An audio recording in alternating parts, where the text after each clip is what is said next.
picture yourself living in Richfield, Utah. Your marshal, your police officer at that time, is a man by... I was up in a ponytail, her favorite dress tied with a bow. Today was Daddy's day at school. She couldn't wait to go. But her mommy tried to tell her that she probably should stay home, why the kids might not understand if she had went to school alone. But she was not afraid. She knew just what to say, what to tell her classmates of why he wasn't there today. But still her mother worried for her to face this day alone, and that was why once again she tried to keep her daughter home. But this little girl went to school, eager to tell them all about a dad she never sees, a dad who never calls. There were daddies along the wall and back for everyone to meet, children squirming impatiently, anxious in their seats. One by one, the teacher called a student from the class to introduce their daddy as seconds slowly passed. At last the teacher called her name. Every child turned to stare, each of them searching for a man who wasn't there. "Where's her daddy at?" she heard a boy call out. "She probably doesn't have one," another student dared to shout. And from somewhere near the back, she heard a daddy say, "Looks like another deadbeat dad, too busy to waste his day." The words did not offend her, and she smiled up at her mom and looked back at her teacher, who told her to go on. And with hands behind her back, slowly she began to speak, and out from the mouth of a child came words incredibly unique. "My daddy couldn't be here because he lives so far away. But I know he wishes he could be, since this is a special day.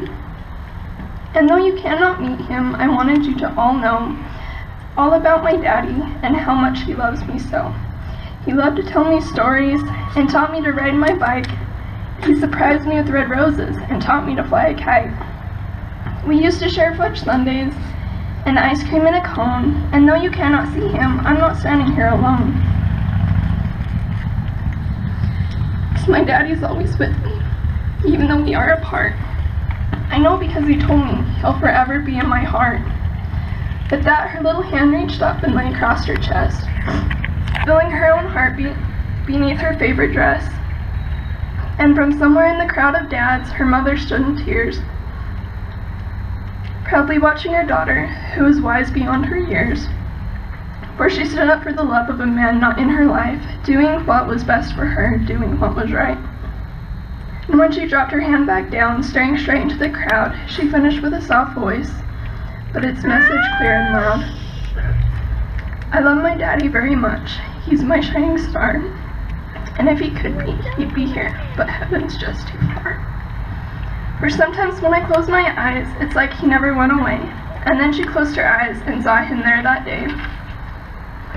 And to her mother's amazement, she witnessed with surprise a room full of daddies and children all starting to close their eyes. Who knows what they saw before them, who knows what they felt inside. Perhaps for merely a second, they saw him at her side. "I know you're with me, Daddy," to the silence she called out. And what happened next made believers of those once filled with doubt. No one in that room could explain it, for each of their eyes had been closed, but there on the desk beside her was a fragrant, long-stemmed red rose.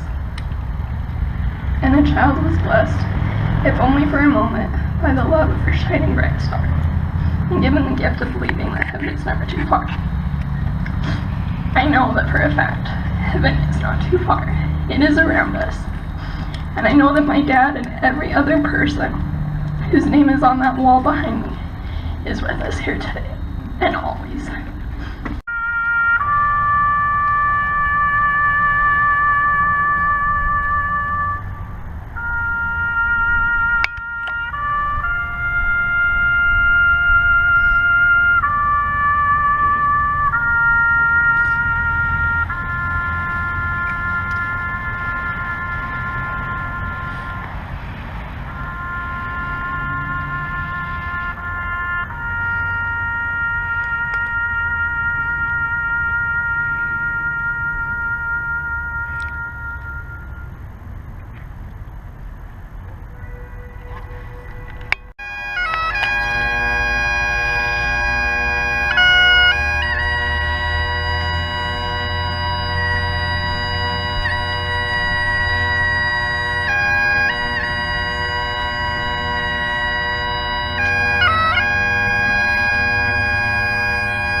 That's why we're here, Joe.